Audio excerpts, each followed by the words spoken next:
ተስፋ ስላለው ለነገር ሁሉ ይጠቅማል። ወደ ጢሞቴዎስ 1 ምዕራፍ 4 ከቁጥር 6 እስከ 8። ይህን ዘመን እጅግ ክፉ ዘመን ነው። በተለይም በአምላካችን የታመኑትን በውጊያው ግንባር ቀደም የሆኑትን የልዑል ባሮችና እረኞች በእጅጉ የሚፈትን መሆኑን ልታውቁና ልትረዱ ይገባል። በጎችን መጠበቅ፣ ግልገሎችንና ጠቦቶችንም ማሰማራት ልዑል የሰጠው ታላቅ ኃላፊነት ነው። ዘመናችን ካቶሊኮች፣ መናፍቆች፣ ተሐድሶች፣ ቅባቶች፣ ተረት አምላኪዎች፣ ጣዖትንና ቀጥታ ዲያብሎስን አምላኪዎችን ከመንጋው አርቆ መጠበቅን የሚሸፍን ታላቅና በልዑል የከበረ ሥራ ነው። ለታመንለት አምላካችን ታዘን ለወገኖቻችን ትክክለኛውን መንገድ ልናሳያቸው አስፈላጊና ሁሌም የምንተጋበት ሥራችን ሊሆን ይገባል። ተኩላዎችን ደግሞ በፍርዱ ቃል እንዲገሰጹ ለቅጣቱም እንዲጠበቁ ልዑል በሰጠን መንፈሳዊ ሥልጣናችን አስረን ለመጨረሻው የቅጣት ሰዓት እንዲጠበቁ ማድረግ ማለት ነው። ከላይ ለመልእክቱ መግቢያ የሚሆነውን ጥቅል ማገናዘቢያ አስቀድመናል። ቀጣዩ በዝርዝር የምናያቸውን ርዕሶች እያየን ወደ ትንታኔያቸው በማለፍ በዝርዝር ካስቀመጥን በኋላ መልእክቱን እንደመድማለን።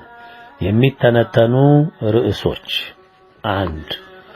ቀደምት መልእክቶችን 1፣ 2፣ 3 እና መልእክት 4 ለኢትዮጵያን የተዋሕዶ ልጆች ብቻ፣ ዓለምም ኢትዮጵያንም እንዴት ተቀበሉት? 2. ከመልእክቶቹ መውጣት በኋላ ዓለም ምን ገጠማት? አሁንስ በምን ሁኔታ ላይ ትገኛለች? በመልእክቶቹ አንጻር ቅጣቱ በምን መጠን እየተከናወነ ይገኛል? 3. ከዚህ ሁኔታ በኋላ መጪው ምንድነው? 4. ኃያላን መንግስታትና ቀደምት የወጡትን መልእክቶች አቀባበላቸውና እንዲሁም ቀጣዩ ዕጣ ፈንታቸውስ? 5. የተለያዩ የእምነት ተቋማትና ስለ መልእክቶቹ ያላቸው አታይ በመጪው ቀጣይ ሁለተኛ ደረጃ የሰዓት ወንፊት ዕጣ ፈንታቸውስ? 6. በዚህ ዘመን በመልእክቶች የፍርድ ሚዛን ውስጥ የወደቁት መሪዎችና ጭፍሮቻቸው በቀጣዩ እርምጃ ምን ይገጥማቸዋል? 7. በመጀመሪያ ደረጃ የሰዓት ወንፊት የተደረገ ብጠራና በቀጣይ ሁለተኛ ደረጃ የሰዓት ወንፊት መጪ ሁኔታ በንጽጽር ሲታይስ? 8. ሀገራችን ኢትዮጵያ በመጀመሪያውና በመጪው የሰዓት ወንፊት ውስጥ እንዲሁም የገዢና ምንዝር ሹማምንቶቹ ዕጣ ፈንታስ? ሐመሩሃ የተዋሕዶ ቤተክርስቲያናችን ያለችበት ሁኔታና ቀጣይ የልዑል እርምጃ፣ ስለ መሪዎቿ፣ ስለ ካህናቶቿ፣ ስለ ወጣቶቿ፣ ስለ ገዳማት፣ ስለ መነኮሳት እንዲሁም ስለ ምዕመኖቹ በሀገራችን የተለያዩ እምነቶች ሥራና እንድምታው በመልእክቶቹ ሚዛንነት ቀጣይ ዕጣቸውስ? አመሩሃ የፖለቲካው ስርዓት ተጠቃሚና አራማጆች በሀገራችን ላይ እየፈጸሙ ያሉት ጥፋትና መላ ሀገሪቱን የዳሰሰ ወንጀላቸው በሁለተኛ ደረጃው የሰዓት ወንፊት ውስጥ ዕጣ ፈንታቸውስ?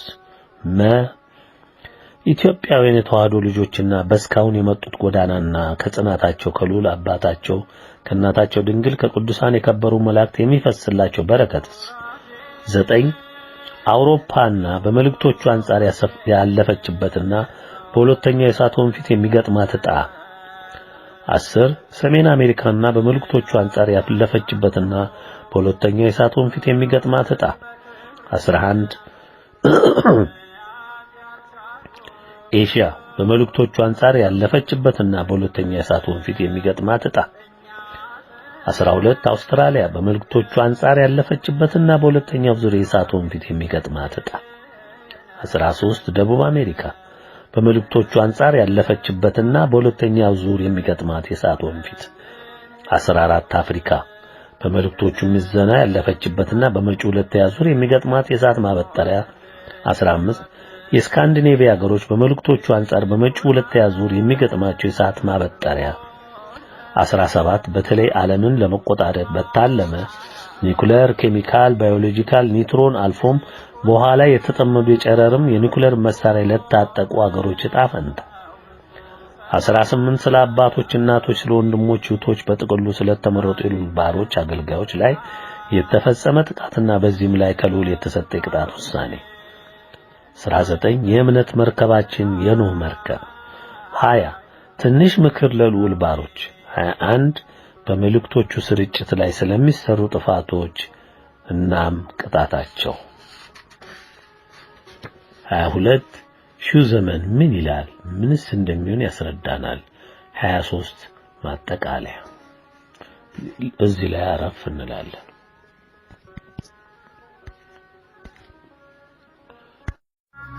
ካቆምንበት ገጽ 6 እንነሳና ቁጥር 1 ቀደምት መልእክቶችን 1 2 3 እና መልእክት 4 ለኢትዮጵያውያን የተዋሕዶ ልጆች ዓለምም ኢትዮጵያንም እንዴት ተቀበሉት የሚለውን ርዕስ እንይ።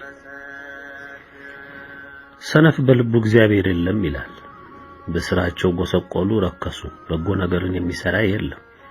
የሚያስተውል ልዑልን የሚፈልግ እንዳለ ያይ ዘንድ እግዚአብሔር ከሰማይ የሰው ልጆች ተመለከተ። ሁሉ አመጹ፣ በአንድነትም ረከሱ።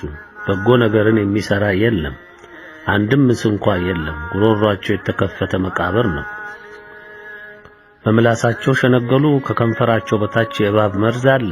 አፋቸው መርገምንና መራራን ተሞልቷል። ደምን ለማፍሰስ እግራቸው ፈጣን ነው። ጥፋትና ጉስቁልና በመንገዳቸው አለ። የሰላምን መንገድ አያውቋትምና እግዚአብሔርን መፍራት በዓይናቸው ፊት የለም። ሕዝቤን እንደ እንጀራ የሚበሉ ኃጢአት የሚሰሩ ሁሉ በውኑ አያውቁምን? እግዚአብሔርን አይጠሩትም። በዚያ በታላቅ ፍርሃት እጅግ ፈሩ። እግዚአብሔር በጻድቃን ትውልድ ዘንድ ነውና። የድሆችን ምክር አሳፈራችሁ፣ እግዚአብሔር ግን ተስፋቸው ነው። ከጽዮን መድኃኒትን ለእስራኤል ማን ይሰጣል? እግዚአብሔር የሕዝቡን ምርኮ በመለሰ ጊዜ ያዕቆብ ደስ ይለዋል፣ እስራኤልንም ሐሴት ያደርጋል። ዳዊት መዝሙር 13:14 ሁሉን ለናቃችሁ እግዚአብሔር የለም ለምትሉ ምድሪቱን የከደናችሁ ሁሉ አድምጡ። በ73/1998 ዓመተ ምህረት ዓለም ሁሉ ያደምጥ ዘንድ ከሰራዊት ጌታ የተላለፈ መልእክት አንድ ለሁሉም የሰው ዘር የተበተነ ሲሆን በተለይም ለዓለም ኃያላን መንግስታት በኤምባሲዎቻቸው እንዲደርስ ተደርጓል። መልእክቱ በአማርኛ በእጅ ጽሑፍ የተዘጋጀ ነበር። መልእክት አንድን ሁሉም እድል የገጠመው እያየው እያለ በ27/9/2000 ዓመተ ምህረት ሁለተኛው መልእክት በአማርኛም በእንግሊዝኛም በኮምፒውተር ህትመት ተጽፎ በመላው ዓለም ላሉ ህዝቦችና መሪዎች ደርሷል። ከዚህ ክስተት በኋላ ሁለቱም መልእክቶች የልዑልን ፍርድ ያዘሉ ናቸውና ለሁሉም የሰው ዘር እድል በመስጠት ፈጥኖ ንስሐ እንዲገባ በማስጠንቀቅ በጥፋት ጎዳና እየገሰገሰ ያለውን የአዳም ዘር ወደ ፈጣሪ ጉያ እንዲሰበሰብ ለማድረግ የተደከመበት ነበር። ሆኖም የሰው ልጅ ከመነሻውም የፈጣሪውን ምክር ተግሳጽና አባትነት የናቀ ነበርና ለሺዎች ዘመናት የሚፈስለትን የተመለስ ምክርና ተግሳጽ አይቀበልም፣ አልተቀበለም።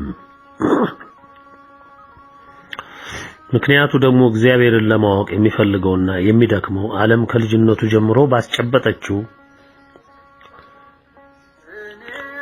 የእውቀት መነጽር በመሆኑ ሲሆን ዛሬ የምናየው ጥፋትም ሊቃና ያልቻለ ብዙ የዘመኑን ትውልድ በምሁርነትና በእውቀት ካባ ሸፍኖ እንዲመጻደቁና በተንሸዋረረ እይታቸው እየዘበቱና እየተቹ በእውነት እየተሳለቁ ወደ መፈጸማቸው እንዲሄዱ አድርጓቸዋል። ልዑል የሰራዊት ጌታ የቅርብ አምላክ እንጂ የሩቅ አምላክ አይደለም።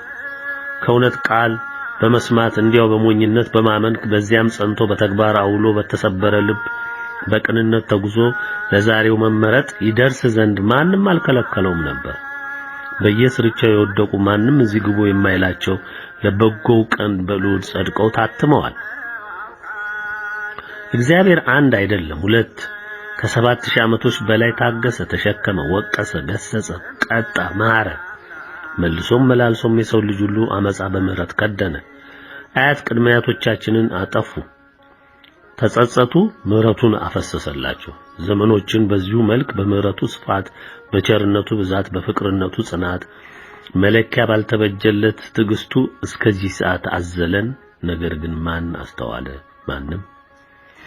ከ1998 ዓመተ ምህረት መጀመሪያ ጀምሮ የዓለም ያመጽ ጉዞ የሚገታና የልዑል የዘመናት ትግስት ማለቁን ወደ ፍርድ ሂደት መግባቱን በማሳወቅ